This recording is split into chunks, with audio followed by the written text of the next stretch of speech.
Welcome to Vancouver's first and only unapologetically progressive public affairs program with your hosts, David Benedictus and Daria Ruggles. Good morning. This is David Benedictus from Couve. Hello, I'm Daria Ruggles. Welcome back. And today we're interviewing Jamie Spinelli, the homelessness response coordinator for, it's the city of Vancouver, right? You worked for the county before, now it's the city. No, I never worked for the county. Oh, I thought you, okay. So you were always with the city. And You work for the library. No, yeah, I was actually previously in the nonprofit sector. Oh, there you go. Okay. So, Which leads us to our first question, right? We obviously need to know about your personal journey that brought you to this professional position. Please and welcome, Jamie. We're very glad to have you. Thank you. I'm glad to be here. So how did I get here? Well, so actually, whenever I was going to college, I wanted to be a psych major, and then decided to kind of transition to social work. And I originally thought I wanted to work with kids and youth in foster care. And when I graduated from WSU here in 2009, which was a horrible time to graduate college, by the way, because we were in a recession, like nobody was hiring. So I ended up getting 3 part-time jobs. One of them a grant-funded position at the CASA program, where I was an advocate for kids in foster care. A part-time job at a nonprofit as a shelter here for like just on-call case management at the shelter. And then the other one was just kind of a random trucking company, doing data entry. And after doing case management at the shelter for a little while, they asked me if I would be interested in doing their street outreach program because they were hiring. So I moved into street outreach.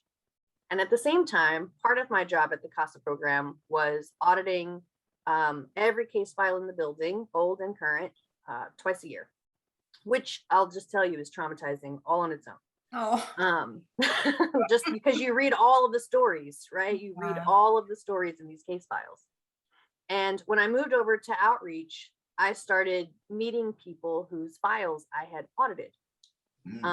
So it was very clear to me that there's a huge gap. There's this huge break in the system where. There we go. So please go back to there's a gap in the system. So there was clearly a gap in the system because kids were either aging out of foster care and falling into homelessness, or they had some kind of a traumatic experience and were running away. But for whatever reason, a lot of youth were falling into homelessness from the foster care system, which I thought, that's just horrific. And I thought, these poor kids there's no question as to how they have ended up in front of me, out on the streets. And so that ended up becoming kind of a driving, motivator, I guess. It's like, gosh, it just seemed like they had no one, and at the same time, I read an article in, I think, the Oregonian, and this was 12 years ago, and a pastor who worked with the homeless population, I think out in Beaverton, I don't even remember who it was. He was quoted in this article as saying, people don't become homeless because they've run out of money. They become homeless because they run out of relationships. And that rang true to me. And I thought, oh, because if I lost my job today, I wouldn't be homeless. I've got family, I've got friends, I've even got acquaintances that would likely let me stay with them, right? But the people in front of me must have had no one, for probably a million different reasons.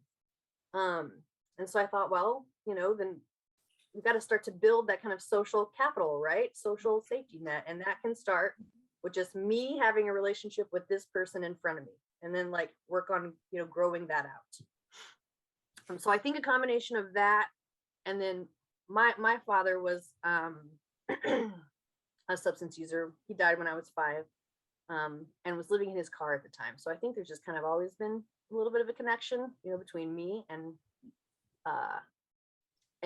folks who are kind of out there. And that's what started it. I started doing outreach, and then here I am. I've been doing outreach for a very long time in this community.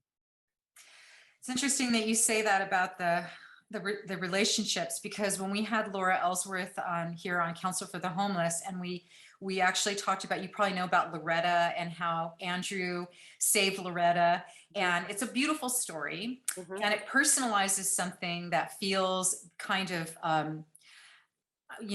people judge it, and maybe it's more an abstract thing, and it's they're like a population, the homeless, which is why, right, we look at people experiencing homelessness as in it could be you and me.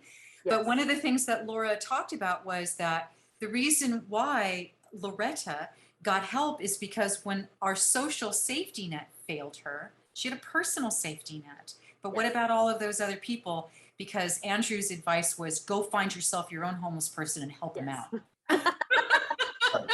Well, and and Loretta was living in her car by that time for 2 years. 2 years. So it took she was just lucky that Andrew spotted her going down the drain. I mean, he'd known her for a while, but he spotted her changing, and then he moved in to help. You mentioned that you started thinking about the causes of homelessness. So what are the causes of homelessness here in Vancouver? And is it different than Portland? Because everybody's, hair on fire, we're going to become Portland kind of here. Well, I've been doing this a very long time, and I have seen all kinds of reasons, everything from the stereotypical mental health issues and substance use issues to medical issues, the associated costs, and bills that have thrown people into bankruptcy and losing their home, divorce or some other kind of family emergency, domestic violence, youth aging out of foster care, and then just people, especially over the last at least few years, people just being priced out of the housing market. Because we've got people who are on Social Security or disability, they're on fixed incomes that are very, very low, and you used to be able to rent a room or even a studio for less than $700-800 a month. And now you're looking at upwards of like $1,200 a month. Which is more than your Social Security. Correct. Yeah. If you're on just basic SSI, you're making, I think, $785 a month. That does not even cover the cost of a room for rent in most places here in Vancouver. So there's a million reasons why people become homeless. I think that it's also important to note that the reason that someone becomes homeless is sometimes not always the reason that they remain homeless. I have also watched lots of people fall into homelessness for any of those reasons that I mentioned: divorce, domestic violence, medical issues. And once you reach a place of like living on the streets, then you just enter survival mode. And the way that people survive outside is different. That's different for everybody. But I have watched people, and this is not true for everyone, I want to be real clear, but I have watched people whose mental health deteriorated after being outside for several months or a year or more. I have watched people turn to substance use to stay awake in an effort to survive outside, so they could be awake all night and attempt to sleep during the day. But as you know, our camping ordinance until COVID hit, I mean, it still is that way, but we've kind of paused it during COVID, is that you're only allowed to sleep at night. So people would stay awake during the night to be safe, but then also couldn't sleep during the day. And lack of sleep, as we know, can also mess with your mental health. So once you fall into homelessness and you are in it for, even just a few weeks, your life changes, your mental health changes, your physical health changes. And then sometimes that is what keeps you homeless, because we don't have the capacity in our system to quickly get people out of homelessness. Well, there's actually neuroscience research on that. It's called it's the stress response, the normal fight or freeze response that becomes hyper vigilant, right? You're always hyper vigilant, and that wears you out and exhausts you. It creates a state called hypercortisolemia, which is trauma. Trauma. Yes. And that changes your brain structures, your ability to think, your ability to plan, and you're constantly in fear. Yes. Cycle. So it's So this makes me think of two things here now when you say this. One of them is this disconnect, because what you're talking about is a very human thing, and what David is talking about is a very chemical truth of all of our humanity going. In other words, anyone who would go through these things, and Would that experience disconnect that, right, yeah. that people have, which is so that okay. And I'd love to talk about that. And the other thing is, I don't want to lose this other thing that you mentioned, which was rather than feeling like there was any sort of an antidote within our system, it was like a system that created homelessness. So the youth, instead of getting real help, were actually basically catapulted into homelessness. So just to put a pin in that one, but could we talk a little bit about this lack of empathy and what we might do? Sure. I think that there's a lot of reasons that people don't have empathy. I think the most obvious, which I can personally relate to, is that having empathy can cause pain and discomfort, right? And that's something that a lot of people attempt to avoid. I personally, one time went to my therapist appointment and and kind of jokingly, but not, said, is there some kind of like spinal tap procedure that can just remove the empathy gene from my body? Because it can sometimes feel so painful, when you identify or relate so closely to someone who's going through something terrible. It can be very painful. And he of course said, no, there's not. And but remember that is all, that empathy is also the reason that you're able to feel joy and excitement for someone else when they succeed. Yeah. And of course I don't want to lose that.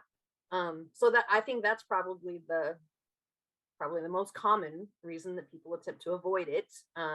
But that could also stem from their own trauma that they've experienced in life, or perhaps they didn't receive or experience much empathy when they were growing up. I've heard a lot of people say things like, well, I experienced such and such when I was growing up, but I pulled myself out of it without any help from anyone.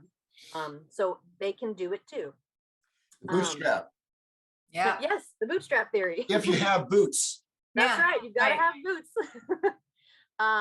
But there are burnout. There are social workers, people in my field whose empathy can be reduced because we're just so burnt out. That's what we found. I've worked in the trenches like you, and then as I did system research, right at that time, in addition to thinking about how trauma survivors experience things, people that are working right alongside of them day after day, seeing that gets what's called secondary traumatization, which is different than burnout, which it just takes them down. And so that's part of why I actually left the CASA program, and the idea of working in that field altogether, because I want to be clear, there are some people who do an amazing job at working with that population, and I loved it, but I was unable to like detach myself from some of those situations, because you're working with little kids. I was working with very small kids, and it just overtook me, right? I didn't have the ability to like detach myself from that. Like, oh my gosh, I'm sending this kid back home to, I cannot, and so I thought, I'm just going to have to leave this to the people who can do it well, and serve these kids better than I think I'm going to be. I just don't think I was as effective as others were, and started working with kind of an older population. That was just, it was easier for me, I suppose. But I think getting back to the empathy piece, I think it can be easier to have empathy when a situation doesn't actually like impact you personally, so just kind of in an intellectual, kind of cognitive way, empathize with somebody. But in the case of homelessness, it's something that has begun to impact more and more people in some way. I know this because as a city employee, I get tons of emails and phone calls and reports of, why aren't you doing something about this? I don't want to have to see this. yeah, exactly. Yeah. Take it away. Yes, do something with Do it, something, you right? know, because I think for most people, there's kind of a perceived cost to extending or having empathy, whether that's the feeling of pain or discomfort that I mentioned earlier, or feeling obligated or led to spend time or mental capacity helping a situation once they've kind of tapped into those feelings. And some people are just trying to live their lives and avoid outside disruptions, right? So empathizing with others can also certainly feel inconvenient because having the empathy alone is not a quick fix to this problem that you just want to go away so you don't have to deal with it. Unfortunately, there is no one solution to homelessness, certainly not a quick one. However, I also don't think we're going to end homelessness without empathy. So there's the rub. Oh my goodness. Mm. So let's talk a little bit then about some of the things that that Vancouver is doing and that you think are working and are on the right track. Sure. Well, I think for starters, we're making it a priority. For a lot of years, you know, as I said, I've been doing this since 2009. And for a lot of years, it very much felt like it was not really a priority. You know, there were a lot of other things that the community would rather spend its dollars and time on. But I think because it is now, you know, and it's grown over those years for a whole variety of reasons. But I think because it's a priority now, we are funding new things, we're trying new things. I think everyone agrees that we don't want homelessness. You know, nobody wants homelessness to exist in their community. It's just a matter of, I guess, trying to agree on how we reach that place. That's the challenge. The city, you know, as we kind of talked about earlier, maybe it was off camera. The plan that I recommended back in May that the council adopted includes the establishment of supported campsites. So one of the things in my years doing this that has frustrated me, but that I have noticed is that, you know, as we are working on housing and treatment and all these other things with folks outside, they are still outside during all of that. And it's very difficult to stabilize, to start to heal any kind of trauma, to achieve any kind of goal when you're doing it from outside, especially in the Pacific Northwest where it's wet, you know, like 75% of the year. So the goal with these campsites is kind of twofold. One, you know, we want to address the health and safety issues that are all around the community in these campsites and the tents on the side of the road. But we also want to create some stable, safer, healthier, more humane conditions for people to live in as they are transitioning to whatever their next thing is. As an outreach worker, one of the, there are many difficult parts, but one of them is that if I needed to go find a client to work on whatever thing, to go get their ID, to go to DSHs, I had to find them. You know, they often weren't in the same location.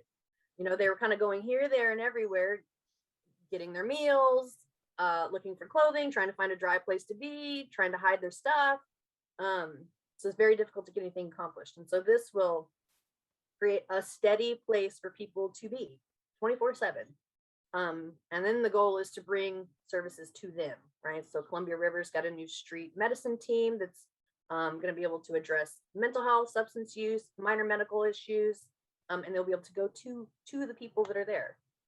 We have a ton of community-based teams right now, mental health and substance use, that can go to people in these campsites. What about personal hygiene? What about, like, do they have traveling showers, things like this? So I used to be part of a nonprofit called Food with Friends that created a mobile shower trailer that is still in existence, although I think right now it's being worked on.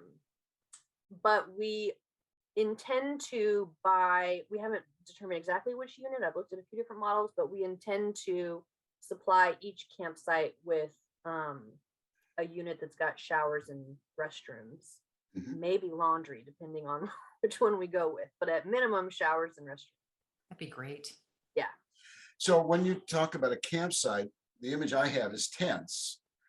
Is that what we're, so because initially the city wanted to get these open as quickly as possible, I believed and recommended that we open as a tent site, but then start looking at small structures by the time like winter hit. Mhm. But we are now almost to November 1 and we still don't have the first site selected, although it is in the works. So now we've kind of switched gears and think that we're probably just going to open with those small structures, and the ones that we're looking at are the pallet shelters. And the very cool thing I think about each of those is that they're going to have power and heat in each one of them. Wow. Yes. So it's truly gonna be less like a campsite and more like a non-congregate shelter. So are those going to be on like city property? Because then now you're dealing with the NIMBY thing, right? They don't, not my, I don't want that. And, you know, and I think we deal with NIMBY stuff not with any homeless services that you attempt to site somewhere. We are first looking at city-owned properties.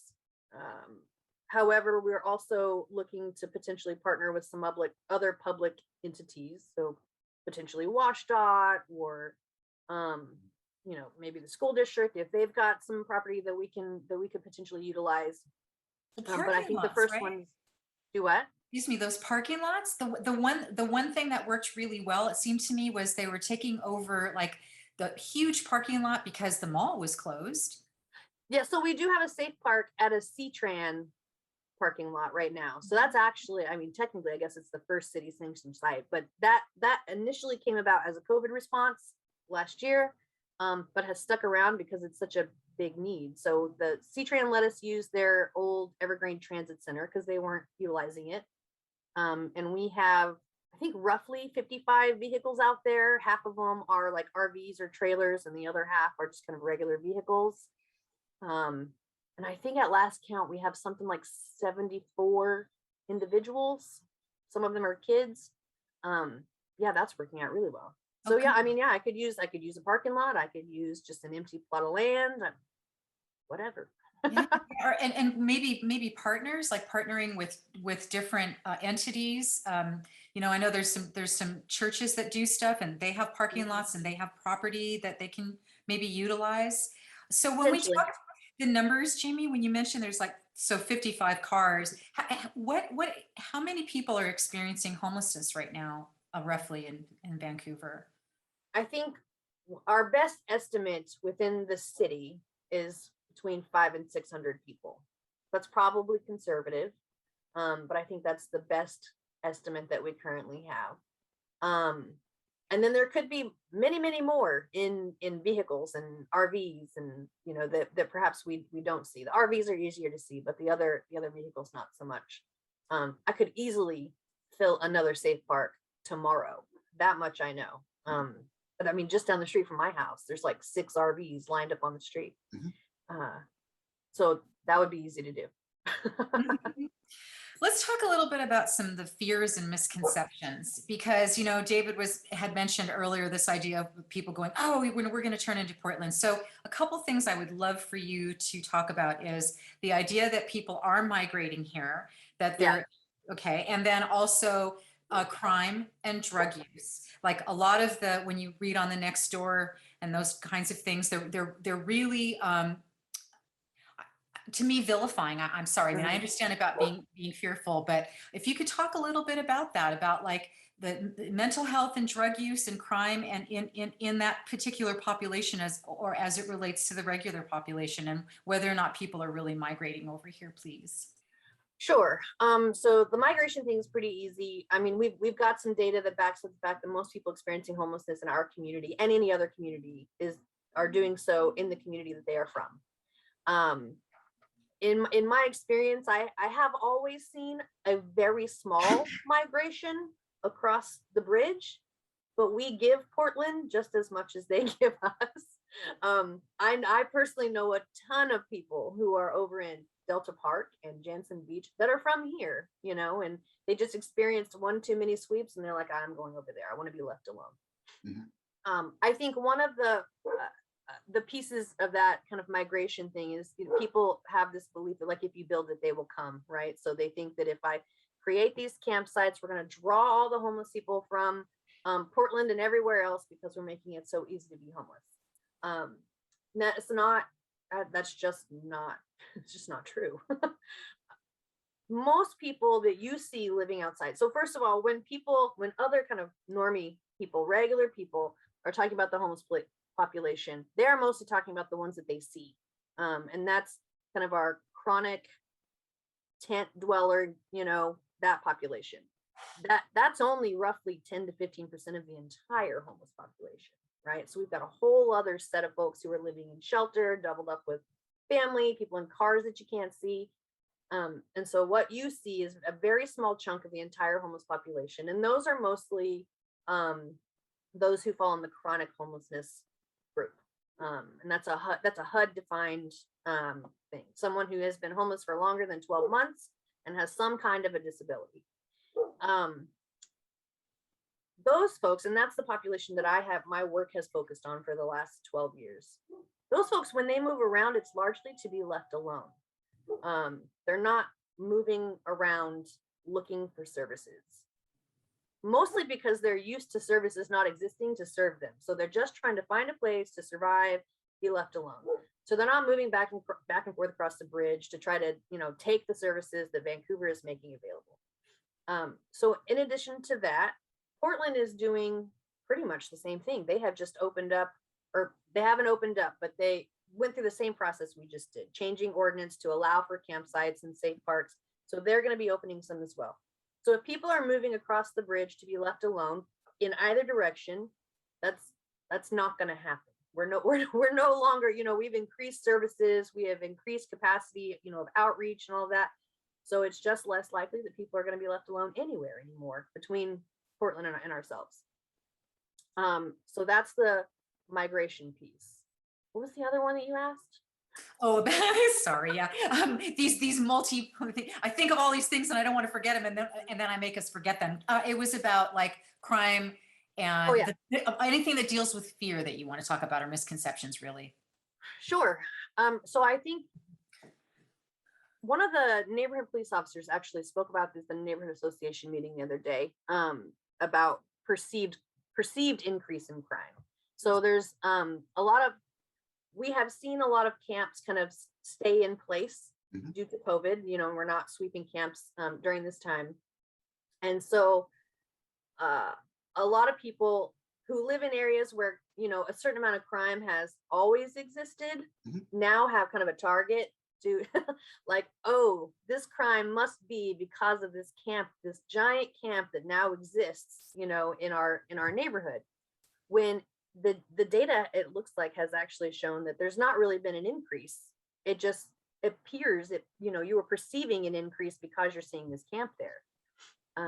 And truly, I mean, there's about the same amount of criminal activity, mental health issues, substance use in the homeless population as there is the housed community. The big difference is that they don't have a place to like hide their stuff, right? They don't have everything that happens in their lives happens out in the open. Whereas like housed communities, it happens in the comforts of our own home. I am in recovery, and I had a substance use issue, but it was within the walls of my home, so I was not vilified the way that someone living outside experiences. And truly, I mean, the data exists to back that up. Well, I live in the Truman neighborhood, which borders SR 500, and there's a street called Petticoat Lane that's right. It butts up against the Washington Department of Transportation property and PUD and other things like that. And then there's Arnold Park on the other side of St. John's. So there's, you're familiar with those areas. So I haven't been the chair of the neighborhood association for 4 years, but this fellow, lovely man, lives on Petticoat, and he's saying things are heating up down here. I called Washdot and PDU. So is there a larger camp down there now, or is that area growing, or what is it? I haven't been down there. I don't know if it's, I mean, like the folks who are living underneath SR 500 right there at like St. John's, there have been people living under there for a very long time. We have, so yearly, our whole kind of homeless crisis response system does a point in time count. It's required by HUD and Department of Commerce. And so every year in January, save for last year because of COVID, a group of outreach workers, volunteers, community members, etc., will go out very early in the morning and literally count and survey everyone who's living unsheltered that we come across. And that area is in my counting zone. I've had that zone for many years. And there have always been people underneath that bridge. Sure. There have always been people in Leverage Park. There have always been people in and around Arnold Park. I don't know that it's grown as much as over the last year and a half. Again, like I said, people have been left alone at their camps due to COVID, Right. instead of being kind of, Mhm. passed around, pushed around from corner to corner or park to park. So it seems like it's grown. It's really just more visible. Mhm. Mhm.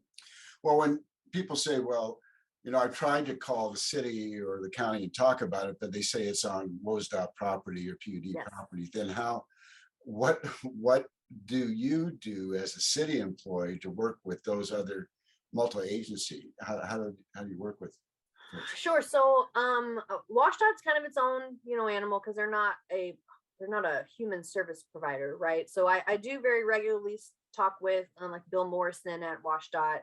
So he lets me know if there's a cleanup that's going to be happening or a sweep that's going to be happening on Washdot property. During COVID, they kind of turned that machine off. Just kind of save dollars.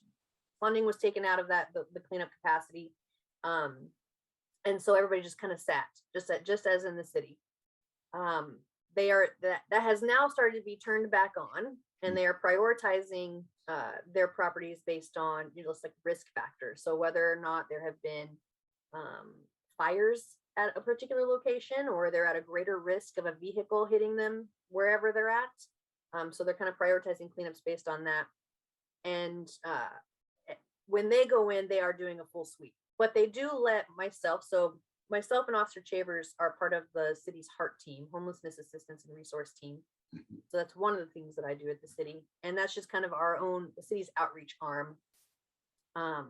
And so we're able to go out and provide some outreach and let people know a cleanup is coming, a sweep is coming. You're going to have to move, you've got a week to do so. And then we also engage with the other outreach workers, most of whom are county funded, and let them know that a move out's going to happen, so they can go connect with the folks to see if there's any services they can provide, any assistance they need. That's a great time to attempt to do some of these housing assessments if they haven't had one done so far. So there is definitely coordination happening amongst the whole system. And Washdot is looking, I think a mandate is coming down from the state. Now they need to be put more effort into plugging into the rest of the system in some way, coordinating people versus just sweeping them. Good. That's encouraging. David and I had interviewed the mayor, Ann, and we were really happy to hear her speak in a very empathetic way. She was talking about the people that were along the 5 freeway in that park over there, on Fort Vancouver-What. Yeah. So I'm wondering how supported do you feel from policy and city officials and so forth? I feel very supported, actually. I will say, when I came to the city, I gained a different new perspective than I had previously had from the outside. I have felt nothing but support from city management and the entire city council. And I think it's just time, right? I think, we have tried a variety of things. The city tried a variety of things. They tried the navigation center. They have funded affordable housing, and yet here we are with still a lot of people outside. So I think they are very willing. It's very much a priority for them. So they are very willing to try some new and different things. And they've trusted me to make recommendations, and they're going along with it. So I feel like it's been I feel much more supported than I anticipated I might. That's so encouraging to hear, Jamie. So in thinking of that support, what is it that people who are watching this, and those of us that do care, but maybe have some fear or some misconceptions, or just not knowing how to go from here and feeling, checking that privilege to wanting to help, walk up to someone, give them a basket and say, tell me your story, so what can we do to help support you, help support people experiencing homelessness? So I have always known that Vancouver has a very large community of helpers. I know this because I have connected with and participated with a ton of small grassroots groups that are not like an agency or a nonprofit, who go out and provide some kind of outreach or a meal or service to folks who are living outside. And that truly, I mean, that's hundreds and hundreds of people just looking for a way to help. Um, I think I what I like about that is that there's a lot of community building that happens there, that relationship building that I think we are missing on a grand scale. I can tell you that one of the challenges is that there's a lot of food going out in Vancouver, a ton of food. And while I know that a lot of people mean well, and that's the easiest way that they know to give, Okay. it's also drawing a lot of rats. Oh, And I am seeing like not just like individual meals, like that's fine, you're gonna feed somebody like an individual hot meal, but I'm seeing gigantic food boxes left at the front of a camp. I mean dozens just left in boxes at the front of a Oh, camp. so it's not Um, routed through like fish or something or the kind of food. right. It's just dropped off there. Okay. Yeah. It's just Okay. dropped off at camp. Well-meaning people. Yes. Yes, yes. And that unfortunately draws a lot of rats, Mhm. which then stay there in the camp, oh. which is horrible to live amongst. So I think They're one of called the vermin. yeah, and so I know that those people are well-meaning. Yeah. So I guess my recommendation, my ask would be to become informed, first of all, about what each individual or individual camp actually needs. Because we've got, like the camp at 51st Circle, for example. The mayor and I just had dinner out there with them Friday night. She made them pies and they made stew and it was fantastic. But they kind of have their own little camp kitchen going on, right? So they don't need a whole ton of food brought in. They've got a system, and every camp has a kind of a different flavor. They all run a little bit differently. So it's worth going in and just getting to know the individuals living in each individual Yeah. camp and figuring out what their actual needs are. And is I there a think coordinator to do that, Jamie? Because I mean, the idea of like pulling off the freeway and going, I know hey, it feels very weird. it does, and also it feels like a combination of like you don't want to have the hubris, like here I am to save the day.